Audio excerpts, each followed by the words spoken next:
क्या बात है रोशनी, क्या सोच रही हो? मनीष ने जैसे ही रोशनी को चाय का प्याला पकड़ाया तो रोशनी अपने ख्यालों के संसार से वापस आ गई। मनीष, एक बात बताओ, जिस तरह माँ बाप को बेटों से प्यार होता है उस तरह बेटियों से क्यों नहीं होता? और अगर होता भी है तो उसे जता क्यों नहीं सकते? मनीष ने चाय की चुस्की लेते हुए कहा, तुम ऐसा क्यों सोचती हो?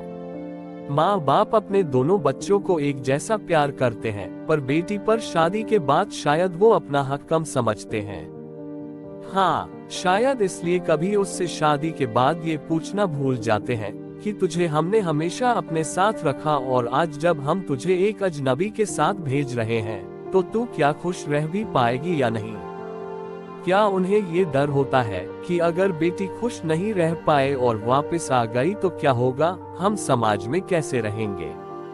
और जब बेटे की शादी होती है तो क्यों नहीं भूल जाते ये हक? अब मनीष की चाय खत्म हो चुकी थी और उसने रोशनी से पूछा, क्या तुम्हें कोई तकलीफ है? तुम्हें जो कुछ भी कहना है तुम मुझसे कहो, मैं हूँ तुम्हारे साथ। पर क्यों मनीष, क्या उनका काम एक जिम्मेदारी निभाने का था जो उन्होंने निभा दी और बस हो गया? मनीष समझ नहीं पा रहा था कि रोशनी इतनी कड़वी बातें क्यों कर रही है, पर वो जानता था कि शायद ये वो सब घाव हैं जिनसे रोशनी आज बहुत मजबूत बनी है, जो शायद उसे उसके अपनों ने ज्यादा दिए हैं।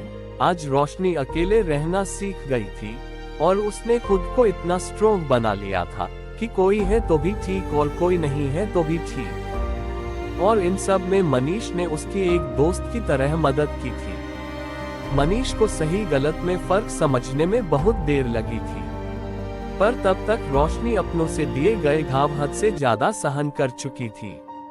मनीष ने जब उसको संभाला वो बिल्कुल टूट चुकी थी।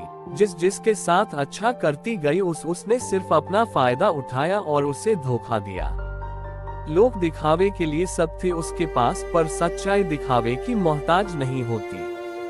चेहरों से नकाब उतरने लगे थे लोगों के, कोई नहीं था उसके पास उसकी खुशी, उसका दर्द बांटने के लिए, ना ही दोस्त ना ही रिश्तेदार। मनीष और रोशनी कब पति पत्नी से अच्छे दोस्त बन चुके थे, पता ही नहीं चला। और मनीष खुश था कि रोशनी सब कुछ भुलाकर खुद को आगे बढ़ाने की कोशिश कर रही है।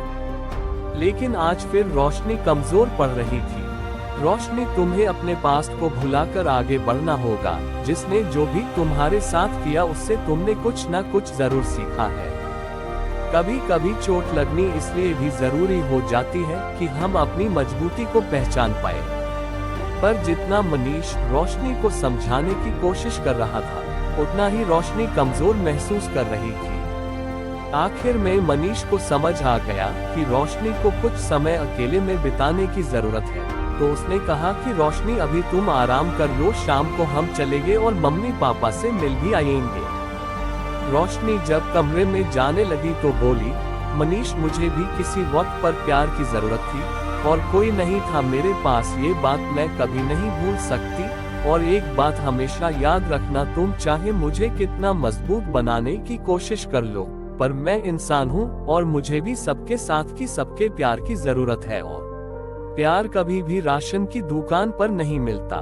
इतना कहकर रोशनी अपना मन हल्का करके अपने कमरे में सोने चली गई।